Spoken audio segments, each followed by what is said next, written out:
인류 최초의 가정은 아담과 하와의 가정입니다. 하나님께서 아담과 하와를 부부로 짝지어 가정을 허락하심은 그들이 살고 있는 에덴 동산을 하나님 나라로 잘 지키는 동시에 자녀 출산과 양육을 통하여 그 나라가 더 확장되고 완성에 이르기 위함입니다. 하나님께서 사람을 당신의 형상을 따라 남자와 여자로 지으셨습니다. 그리고 그들에게 복을 주시고 이렇게 말씀하셨죠. 생육하고 번성하라. 땅에 충만하라. 땅을 다스리고 정복하라. 그런 복을 주셨습니다. 생육하고 번성하라는 복은 단순한 자녀 번식에 관한 복이 아닙니다. 이 복은 자녀 번식을 넘어 자녀 출산과 양육에 관한 말씀입니다. 믿음의 가정에 허락한 그리고 허락된 자녀들을 통해서 경건한 부모들이 하나님의 나라를 가르치고 그 나라가 어떻게 유지되고 발전되고 완성되는지를 함께 생각하면서 살라는 그런 의미가 담겨 있죠. 하나님 나라의 시작, 그 나라의 발전, 그 나라의 완성에 가장 핵심적인 요소는 말씀드린 것처럼 자녀 출산, 자녀 양육, 그리고 그 근본이 되는 언약입니다. 많은 사람들이 왜 하나님께서 선악과를 만들어서 이렇게 골치 아프게 하느냐라고 말하는데요. 그렇지 않습니다. 호세아서 6장 7절을 보면 선악과는 하나님께서 아담과 하와, 인류의 대표이죠. 그 사람과 맺은 언약이라고 가르쳐 줍니다. 언약은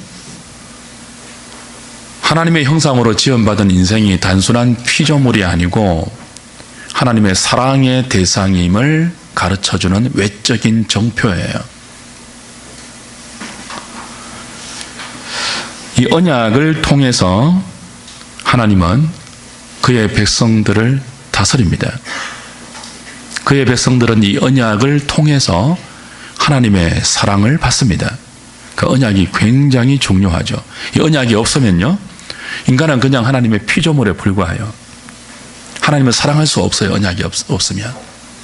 그 선악과는 괜히 골치 아프게 만들어서 먹지 말라라고 주신 것이 아니고 이 선악과가 언약이고 이 언약을 통해서 우리는 하나님을 사랑할 수 있습니다.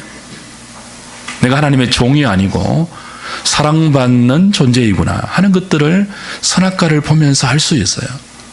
그 선악과에 담아주신 그 사랑의 법들을 통해서 하나님을 사랑하는 자리로, 하나님께 사랑받는 자리로 우리 인생이 이끌려가는 거죠. 하나님은 선악과 언약을 통해서 아담과 하와의 가정이 말씀에 순종하여 하나님을 사랑하고 부부가 서로 사랑하고 가정 안에 있는 가족들이 서로 사랑하면서 생명을 누리고 그 사랑의 법이 자녀들을 통하여 전수되고 그 믿음의 가정 안에 충만한 하나님 나라의 생명이 울타리를 넘어 에덴 동산을 넘어 온 땅에 가득하고 그리고 그 사랑과 생명이 더 발전하고 확장되어서 영원한 영광의 완성에 이르기를 기대하셨어요. 이 원리는 사람이 죄를 지어서 타락한 이후에도 여전히 유효합니다. 하나님은 인류의 대표인 아담과 선악과 언약을 맺었듯이 타락한 백성 중에 아브라함을 불렀어요. 믿음의 조상으로. 그리고 그 아브라함의 후손들을 이스라엘 나라로 만드시고 때가 되면 애굽에서 건져 구원해 내시고 시내산에 불러 모아서 언약을 주십니다. 그 언약이 무엇이죠? 우리가 오늘 함께 읽었던 십계명이에요. 그리고 그 십계명에 따른 구체적인 율법들이에요. 하나님은 애굽에서 불러낸 이스라엘 백성들의 가정을 통해서 그 언약의 법이 전수되게 하시고 약속의 땅에서 이스라엘 백성들이 하나님을 사랑하고 이웃을 사랑하는, 그것이 우리 힘으로 안 됨을 절감할 때마다 그 율법 속에 내포되어 있는 그리스도를 의지함으로 그 사랑의 삶을 살도록 이스라엘을 부르셨어요. 신명기는 내내 이 이야기를 하고 있습니다. 신명기 1장부터 4장까지는 가나안에 들어가기 직전 모압 평지에 있는 제2세대 이스라엘 사람들에게 광야 40년의 역사를 회고해요. 그리고 신명기 5장에 가면 이제 너희들이 눈으로 보는 이 저 가나안 땅, 모압 평지는 가나안이 눈에 보이는 곳이거든요. 우리가 지금 민수기 배우고 있잖아요. 그거 지금 계속 확인하고 있죠. 그 눈앞에 보이는 가나안 땅에 이제 하나님이 너희들을 들여보내실 터인데, 그 땅에 들어가면 40년 전 하나님께서 너희 조상들과 시내산에서 맺으신 그 언약, 그 언약의 법대로 살아야 한다. 그걸 5장에서 집중적으로 가르치세요. 그리고 모세는 그 언약을 억지로 지켜야 하는 구속과 억압의 법이 아니고 사랑의 법, 언약의 법이라고 강조합니다. 이어서 6장에 오면요, 이 언약의 법을 너희 가정에서 부모들이 자녀들에게 잘 가르치고 전수해야 한다. 이스라엘의 존립 여부가 그 약속의 땅에서 이스라엘이라는 이 나라가 성공하느냐 실패하느냐,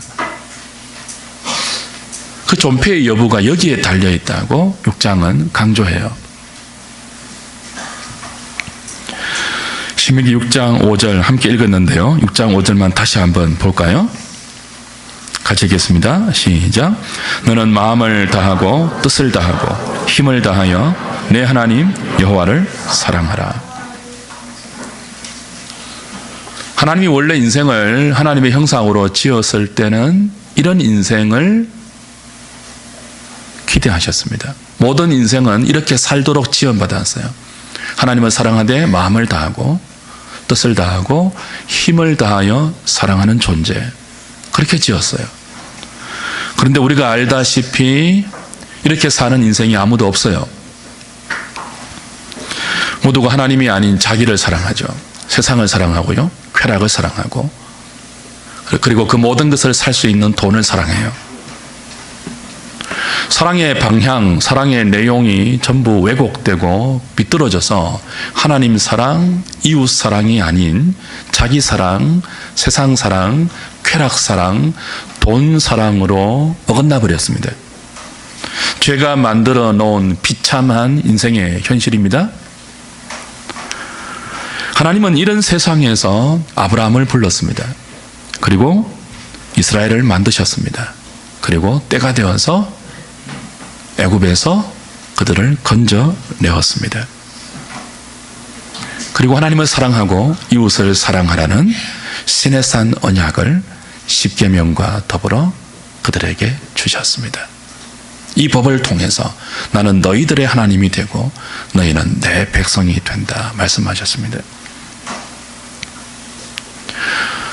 가나안 땅에 들어가 살면, 가나안은 이중적인 의미가 있는데요, 하나는 우리가 그 종래에 들어가야 할 천국의 소망을 의미하기도 하고요, 또 하나는 믿음의 사람들이 믿음으로 살아야 할 이 땅의 일상을 의미하기도 합니다.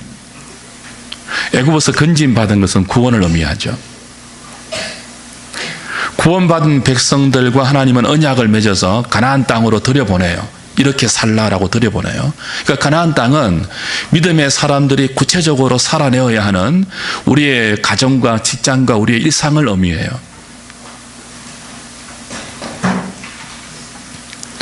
여기에서 주의 백성들이 어떻게 살아야 합니까?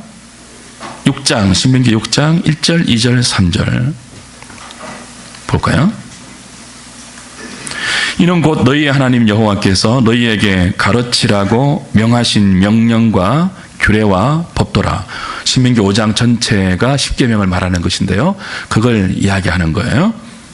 너희가 건너가서 차지할 땅에서 행할 것이다. 건너가서 기업으로 얻게 될 그 가나안 땅에서 이렇게 살아야 한다, 그런 뜻이에요. 곧 너와 내 아들과 내 손자들이 평생에 내 하나님 여호와를 경외하며 내가 너희에게 명한 그 모든 규례와 명령을 지키게 하기 위한 것이며 또 내 나를 장구하게 하기 위한 것이라. 이스라엘아, 듣고 삼가 그것을 행하라. 그리하면 네가 복을 받고 내 조상들의 하나님 여호와께서 내게 허락하심 같이 젖과 꿀이 흐르는 땅에서 내가 크게 번성하리라. 하나님께서 애굽의 종 되었던 이스라엘을 건져서 주의 백성 삼으신 이유가 여기에 있습니다. 온 세상이 자기를 사랑하고 있습니다. 온 나라가 쾌락을 사랑하고 있습니다. 온 인류가 돈을 사랑하고 있습니다. 그래서 불행과 고통 속에서 허덕이고 있습니다. 신음하고 있습니다.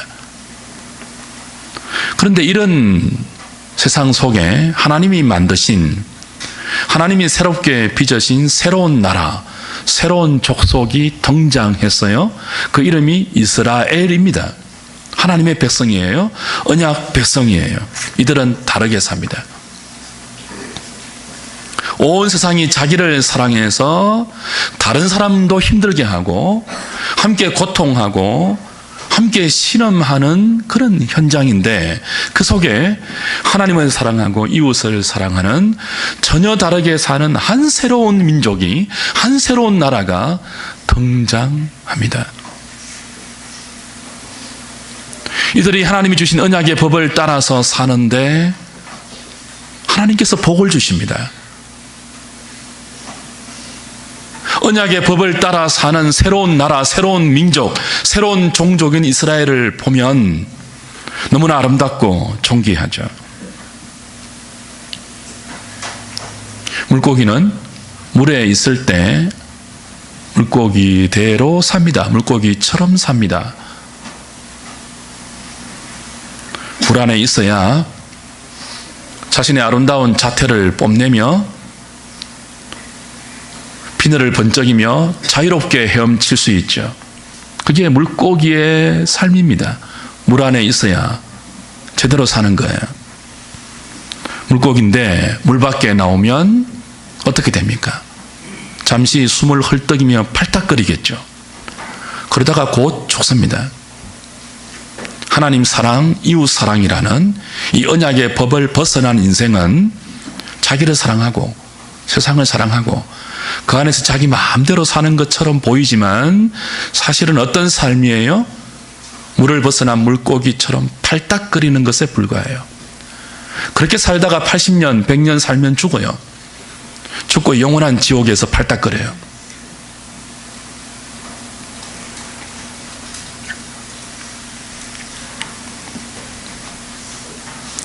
하나님 백성이 되었다는 것이 어떤 의미일까요? 하나님의 은혜로 구원을 받았다는 것이 무슨 의미일까요? 언약을 통해 물을 만난 물고기처럼 제대로 살 수 있게 된 것입니다. 제가 늘 말씀드렸죠. 구원은 인간답게 사는 거예요. 하나님이 되는 것이 아니고 하나님이 만드신 제대로 된 인간답게 사는 것이 구원이에요. 물고기가 물 안에 있듯이 사람은 하나님의 언약 안에 있을 때, 그 사랑의 법 안에 있을 때, 그 사랑의 법이 우리에게 가르치고 지시하는 대로 하나님을 사랑하고 이웃을 사랑하는 이 삶의 규범 안에 있을 때 참으로 자유로울 수 있죠. 진짜 제대로 사는 것입니다. 주 안에 사랑하는 여러분,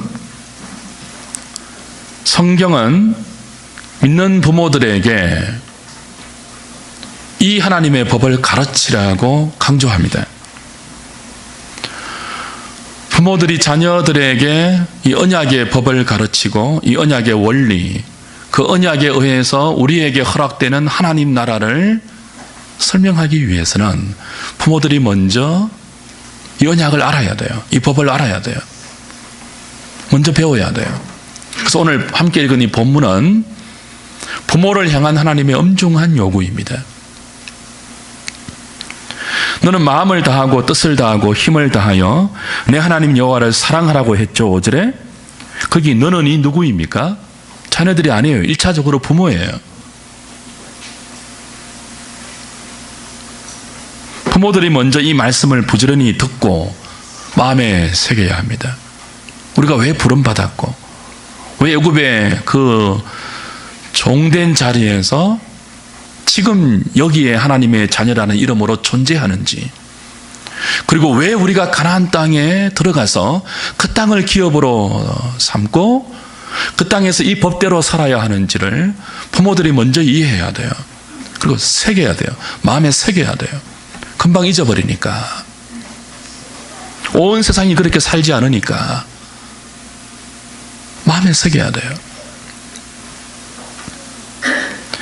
자녀는 부모의 거울이다, 그렇게 말하죠. 자녀에게 최초의 교사는 부모라, 그런 말도 있습니다. 자녀에게 가장 큰 영향을 미치는 존재가 부모입니다. 분명하죠.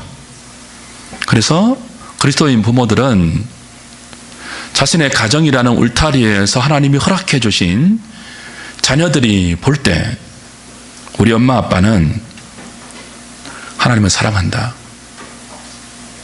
하나님이 기뻐하는 삶을 살기 위해서 애쓴다, 하나님이 싫어하시는 바가 되지 않기 위해서 두렵고 떨리는 마음을 갖고 있다 하는 것들을 최소한 보이셔야 돼요.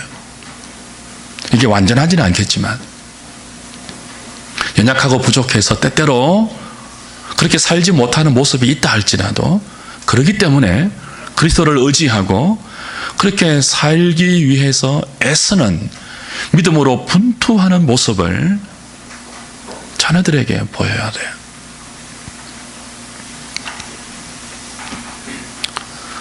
그리고 부지런히 자녀들에게 함께 이런 삶을 살아야 한다고 가르쳐야 합니다. 그게 주의 백성들이 이 땅에 존재하는 이유입니다.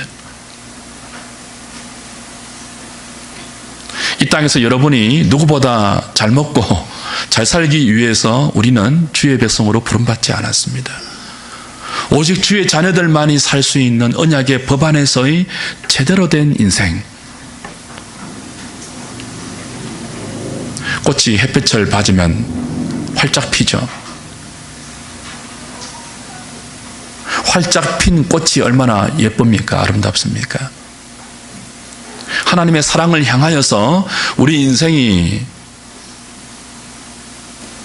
지향점을 가지고 바라볼 때, 이웃 사랑의 표대를 향하여 우리 인생이 제대로 서 있을 때 하나님의 형상으로 지음받은 인생이 꽃을 피웁니다. 불의의 삭시 아니고 제대로 된 꽃을 피워요.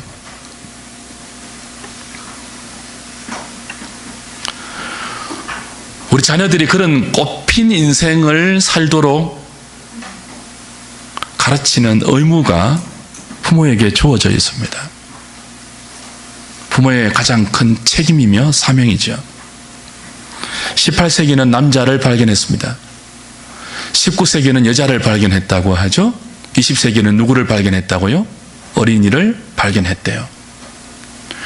그래서 20세기, 나아가 오늘 우리가 사는 21세기는 어린이가 왕이 되어 있는, 자녀들이 왕이 되어 있는 시대입니다. 가정마다 자녀들이 많으면 둘, 적으면 하나, 없는 가정도 많죠. 그러다 보니 자녀들이 소중합니다. 대부분의 자녀들은, 대부분의 부모들은 할 수 있는 한 자녀들에게 모든 것들을 다 해주려고 합니다. 그런데 왜 어떤 시대보다 오늘 이 시대의 자녀들에게 문제가 많이 생길까요?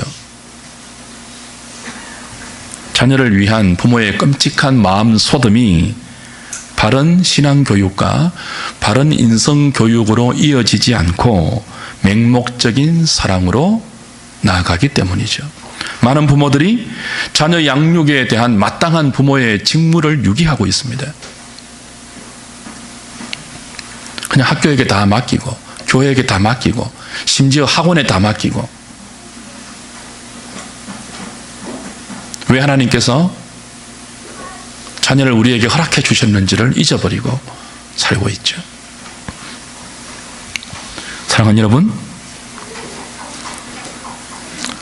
다른 것은 우리가 자녀에게 가르치지 않아도요, 세상이 공짜로 가르쳐 줍니다. 자기 욕심대로 사는 것, 여러분이 애써서 가르치지 않아도 저절로 배워요, 사람들이. 자기 하고 싶은 대로 하고 사는 것, 여러분이 애써 가르치지 않아도 세상이 가르쳐 주고요, 아이들이 저절로 배웁니다. 다 그렇게 사니까 저절로 배워요. 자기 이익을 위해서 절대로 손해보지 않고 양보하지 않는 것, 여러분이 가르치지 않아도 얼마든지 배울 수 있습니다. 다 그렇게 사니까요. 심지어 죄 지으면서 사는 것도 우리가 가르치지 않아도 우리의 자녀들은 저절로 배웁니다. 세상에 죄가 관영하기 때문에 그래요. 그러나 인생의 본분인 하나님을 영화롭게 하는 것, 영원토록 그분을 즐거워하는 것은 여러분이 아니면 그 누구도 가르쳐 주지 않습니다. 우리 자녀들에게. 어디에서 가르칩니까? 하나님을 예배하는 것, 그분의 말씀을 읽고 묵상하고 그분을 의지해서 기도하며 사는 것, 평생을 하나님을 사랑하고 이웃을 사랑하는 것이 하나님께서 우리를 이 땅에 존재케 하신 존재의 이유라는 것, 그리스도인 부모가 아니면 누가 가르치겠습니까?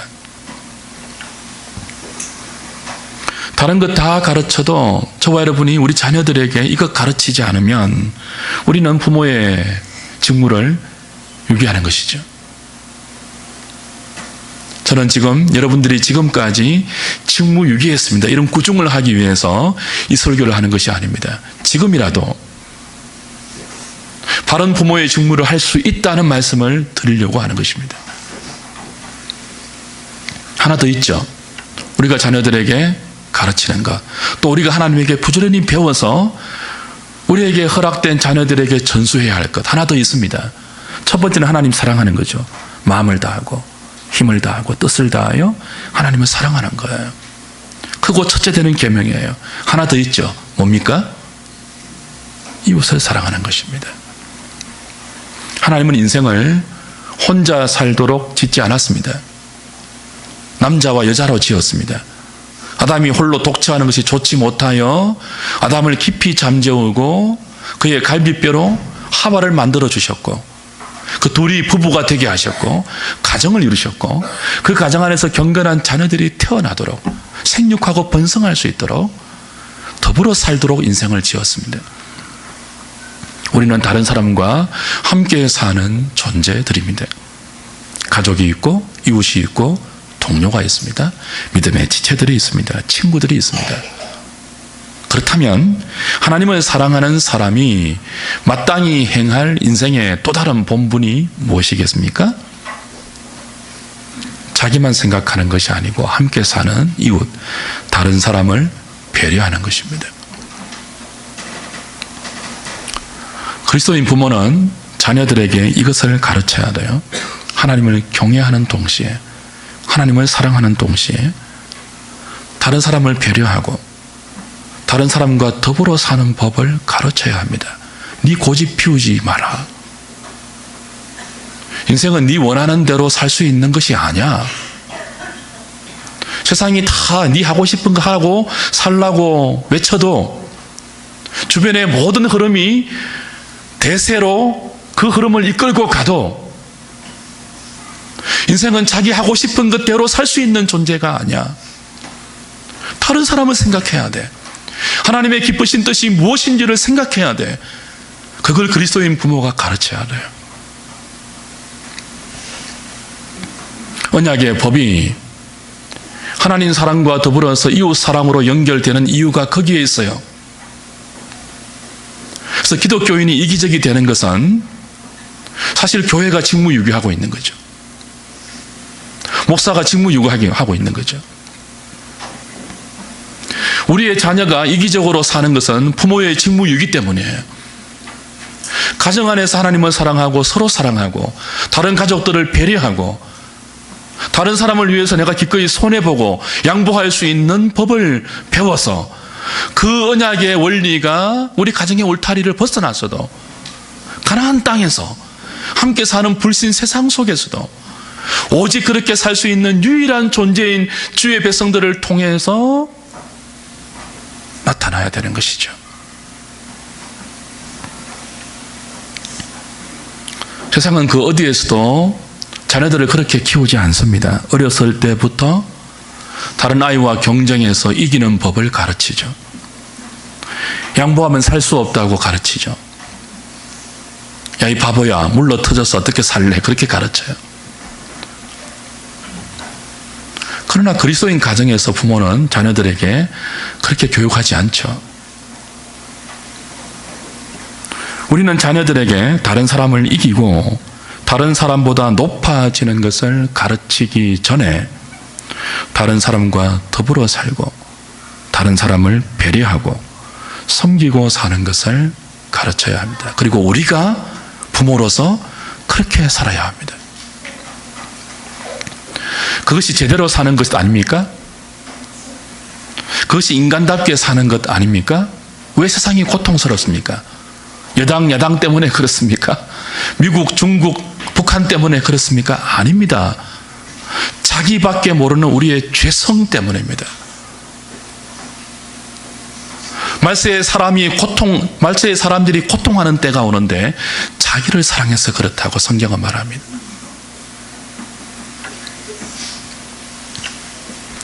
다른 사람을 배려하고 필요하면 내가 넉넉히 손해볼 수 있고 양보할 수 있고 져줄 수 있는 그런 삶의 원리를 누가 가르치겠습니까? 교회에서만 가르칠 수 있죠. 그 교회에서 양육받는 경건한 어른들만이 배울 수 있고 그 경건한 어른들이 비로소 자기 자식들에게 자신이 마음에 새긴 만큼 그 삶의 원리를 전수하고 가르칠 수 있죠. 이게 안 되니까 교회가 욕을 먹어요. 기독교인이 욕을 먹어요. 가장 이기적이죠. 기도까지 하면서 욕심을 채우려고 하죠. 이기려고 해요. 꼭 이겨야 돼요.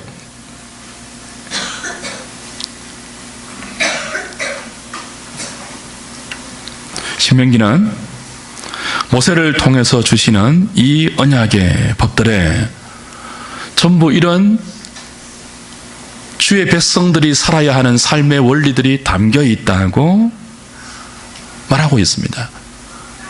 하나님이 모세를 통해서 이 언약의 법을 설명하실 때 우리 나중에 1장, 2장, 3장, 4장, 5장을 잘 한번 읽어보세요.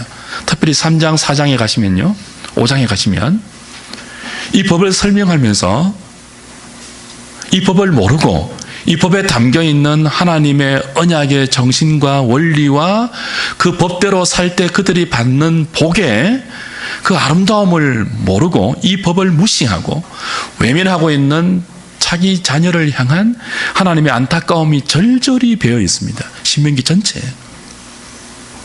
모세가 말하죠. 세상 어디 민족에 어떤 백성이 어떤 나라가 너희들처럼 하나님의 특별한 사랑을 받고 애굽에서 나온 경험이 있느냐. 구구절절 그런 말씀을 해요. 이 신명기에 담겨있는 자기 백성을 향한 하나님의 안타까운 마음처럼 저와 여러분들이 우리 자녀들을 향한 이 부모의 안타까운 마음을 담아서 이 하나님 나라의 원리를 가르쳐야 합니다. 그냥 되지 않습니다. 교회에 맡기면 다 되는 것이 아닙니다. 애를 애를 써야 합니다.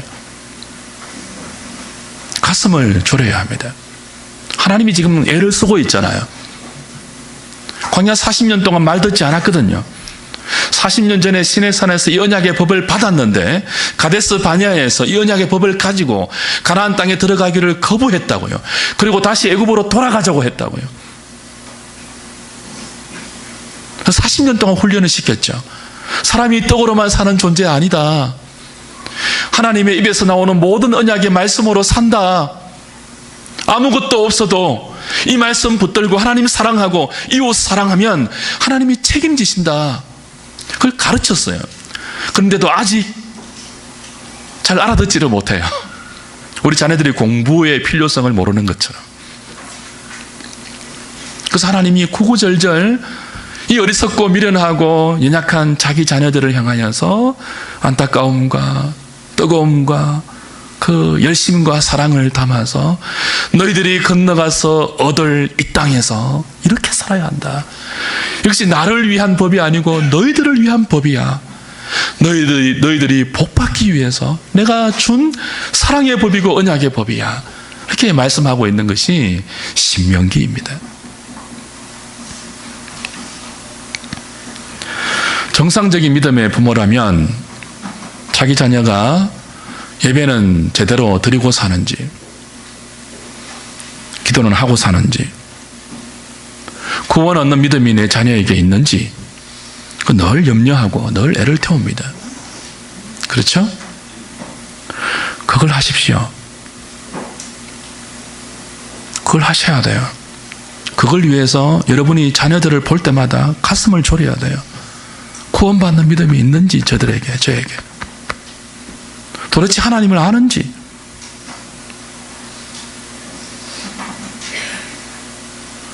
물을 벗어난 물고기처럼 팔딱거리고 사는 것은 아닌지 가슴을 졸이셔야 돼요. 애를 태우셔야 돼요. 여러분이 여러분의 자녀들을 대학교에 보내는 그 10분의 1만큼이라도 애를 태우셔야 돼요. 좋은 직장 보내고 세상에서 보란듯이 사는 것을 바라는 것만큼 절반이라도 애를 태우셔야 돼요. 가슴을 졸여야 돼요. 저절로 되지 않지 않습니까?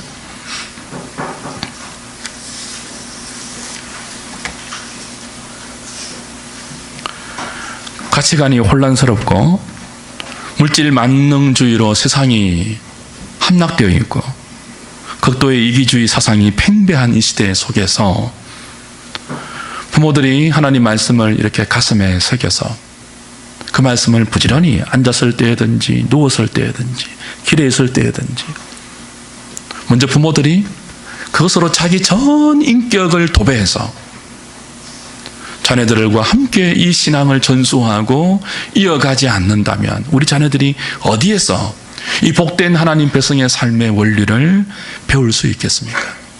우리가 안 가르치는데 어디에서 배우겠어요?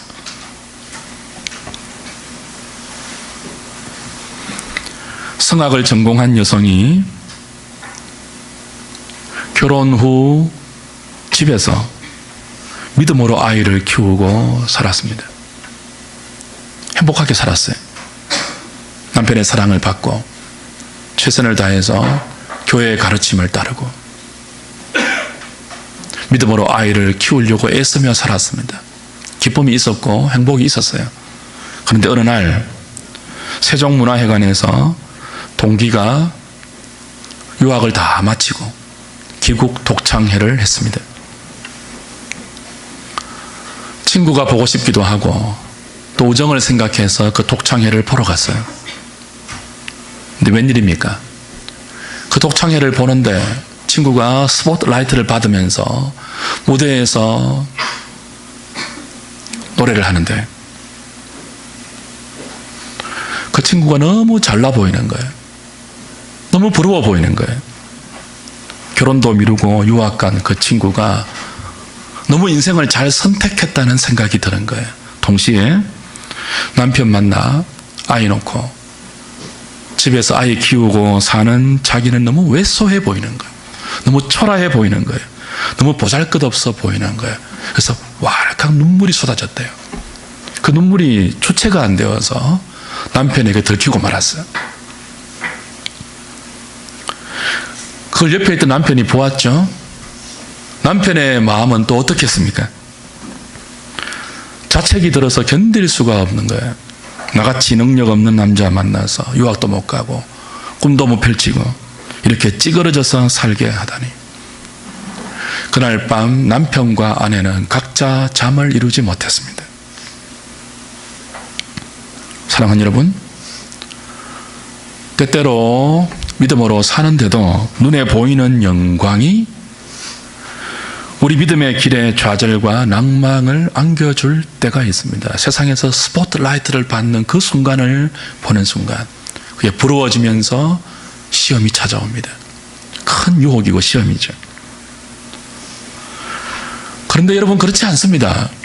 믿음 안에서 아이를 키우며 사는 것, 찌그러지는 것 아닙니다. 보잘것없는 것 아닙니다. 무가치한 것 아닙니다. 그 어떤 화려한 무대의 조명보다, 그 어떤 큰 사람들의 박수와 칭찬과 인정보다, 어떤 갈채보다 믿음 안에서 아이를 키우고 자신의 꿈을 접고 경건한 아이를 양육하는 것이 절대 못하지 않습니다. 아니, 그 어떤 세상의 박수와 갈채와 스포트라이트보다 비교할 수 없는 영광과 가치와 의미가, 보람이 거기에 있습니다. 저와 여러분이 하나님을 사랑하고 이웃을 사랑하는 이 언약의 법대로 우리 자녀들을 잘 키워서 자녀들이 그렇게 믿음 안에서 사는 것을 본다면 우리의 사랑하는 아이들이, 자녀들이 하나님의 은혜 안에서 비늘을 번쩍이면서 물속을 자유롭게 헤엄치는 물고기처럼 햇살을 받아 피우는 활짝 핀 꽃처럼 믿음으로 살아가는 그 모습을 우리가 볼 수 있다면 그것이 하나님께서 우리에게 주시는 가장 큰 믿음의 보상이며 명예이며 영광이며 칭찬이며 상입니다. 그걸 외면하지 마십시오. 그걸 세상의 그 어떤 영광과 비교해서 뒤로 밀쳐두어 부모의 직무를 유기하는 어리석은 자리에 서지 마시고, 설령 지금까지 그 자리에 있었다 할지라도 돌이켜 가장 큰 영광과 칭찬과 명예와 보상이라고 말씀하는 이 경건한 자녀 양육의 자리로 부모된 저와 여러분들이 다시 우리의 발걸음을 떼어서 함께 우리의 남은 생애를 자녀들과 더불어서 아름답게, 인간답게 제대로 살아내는 그 은혜를 구하는, 그리고 그 은혜대로 살아가는 저와 여러분 될 수 있기를 주님의 이름으로 축복합니다. 우리 시간 유아 세례식을 거행하겠습니다.